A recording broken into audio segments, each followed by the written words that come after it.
Hello, welcome to this episode of the Speak PR podcast. Today I'm going to be talking about the importance of passion and what I've learned from a man who's selling sewing machines. My name is Jim James and I am your host. I have been an entrepreneur for over 25 years now, running businesses in Asia and in Europe.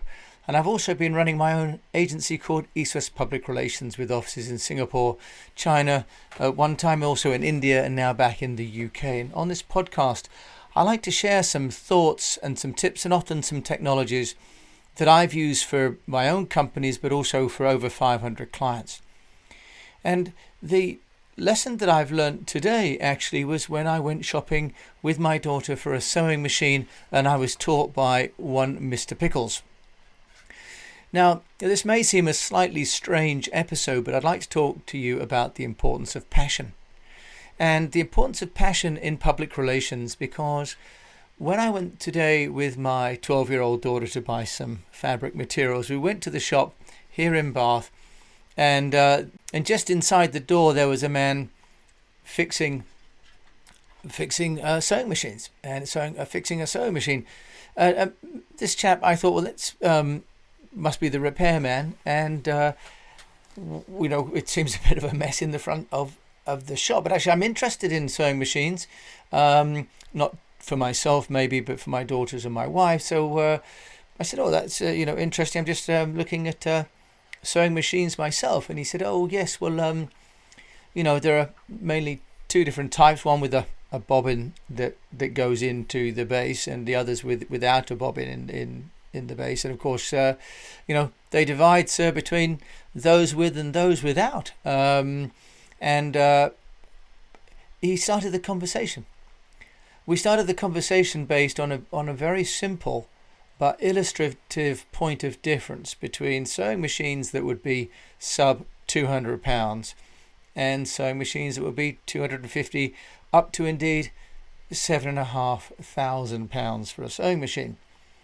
Now, I'm no expert, but this chap went on to explain more and more about the different configurations of these sewing machines, and that one set of sewing machines, for example, could do 60 patterns, another could do up to 30.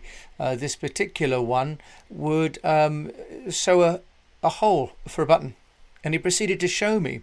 And now this is in front of the store, surrounded by other customers, and it became a whole sales demonstration.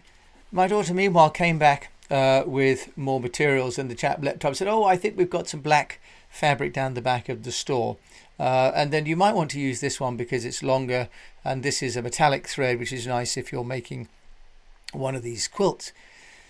And within 20 minutes of being in this store, we learnt so much about sewing machines. But I also became, as we all did, pretty engaged in this man. And he's only about 5'5", quite a heavy build looking guy, slightly balding on top. You would not have imagined this man to be the owner of a seamstress store. And it turned out that this is Mr Pickles. Mr Pickles has been open, as he explained, 5 days a week throughout the lockdown. So Mr Pickles is one of those people whose business has actually gone from good to better. And then he explained to me that you can't buy now sewing machines for love nor money because the shipping has all been curtailed coming from Asia. He said all the sewing machines come from Japan, China and South Korea.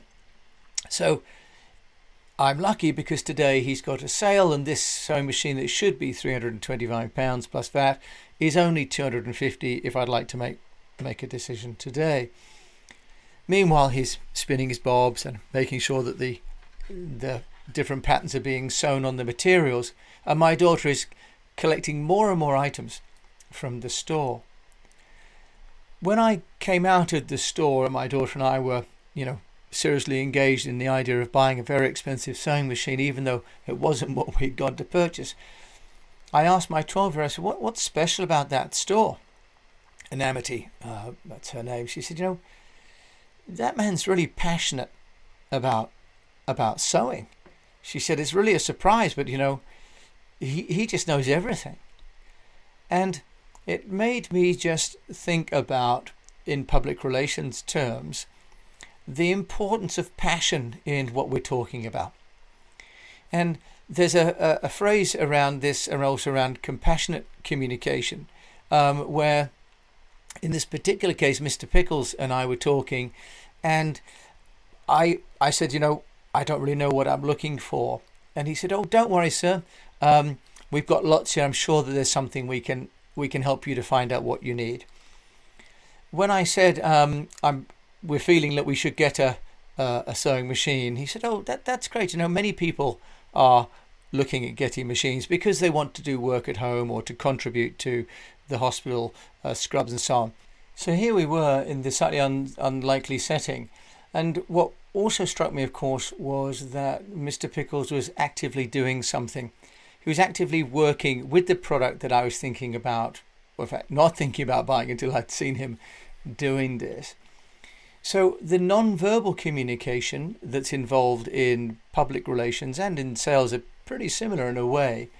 And asking the question then, what can we do in and around our businesses when people are coming in to both make them feel welcome, but also that their feelings and their values and their needs are legitimate, but also that we then buy into the genuine passion and knowledge that the spokesperson that we're speaking with or that we're putting forward for media work is giving. So we then thought, well, as we moved on, took our things and said we needed to just consider the purchase. There is an issue there around the integrity of the person speaking about the product. And in that Cision survey that I mentioned a little while ago about the reputation and spokespeople, actually the most trusted spokespeople of companies are the product experts and the technical people. So we normally field the MD or the CEO for spokespeople opportunities for the media, for example, or for office openings or product launches. But ironically enough, the CEOs and sales directors are actually probably the least trusted when it comes to getting the public relations message out there. And if you think about it, it's because we think that those people are going to be trying to sell us something, whereas a technical expert, a product expert, is going to be representing the truth in an unvarnished way about that product. And this is really what Mr. Pickles was doing. He didn't seem like a salesman. He wasn't dressed like a salesman. He didn't sound like a salesman, but actually it was his own business, and his passion and his product knowledge meant that he was very much a salesman. Then if we look then at our own opportunities for PR, it's worth thinking about whether we're going to put ourselves forward or whether we can put forward other people with training and with supervision and some guidance to actually articulate what the company is doing. Certainly this can be true, for example, in restaurants. We always see the chef. If you think about in toothpaste commercial, it's the dentist, it's the practitioner that is brought out, for example. So then after leaving the emporium for all things to do with seamstress work, we then dropped into the local pet's home because we're looking at adopting a cat. And a young woman there said, oh, no, that's great. We've started to let cats be adopted again. She says, but there's a waiting list and you'll need to fill out the form. But, if you're interested in having a look, I'm live streaming through Facebook the kittens. So if you're interested, it's at the Bath Cats and Dogs Home, but they're live streaming now the kittens that are up for adoption, because they're understanding that we may not be able to put our arms around those kittens for the next 2 weeks, but they don't want to lose the attention and the passion. And I could tell you Amity's eyes lit up when she thought about being able to sit at home and watch kittens on TV. As we know, kittens are some of the most watched videos. But in the same way that the Woodlands Trust is using a webcam in the Scottish Highlands to film in the Valkyries a kestrel, a pair of kestrels that have just given birth. So they are also using live video as a way to capture and to engage people. But what Mr Pickles and the Cat's Home and the Woodland Trust are all doing is they are showing mastery of their topic by having obvious domain expertise. They're genuine in terms of the passion that they're displaying with the products, or in this case the animals they're working with, but they're also showing. And as we look at our public relations activities, how much of it are we relying on print or on static text? Video now is both so easy to create and to distribute that it's really no excuse not to be putting some video somewhere into our marketing materials. Now, Mr. Pickles didn't seem to be live streaming his sewing classes. Maybe that's something that he'll be doing in the future. But if we've got products or services, and we've got knowledgeable people in our organizations who we don't necessarily traditionally think of as the spokesperson, is there some way that we can deploy them? Is there some way that we can start to have user-generated content where it's not the CEO and the salesperson and the MD giving the company line? It's the product manager. It may be the hygiene officer.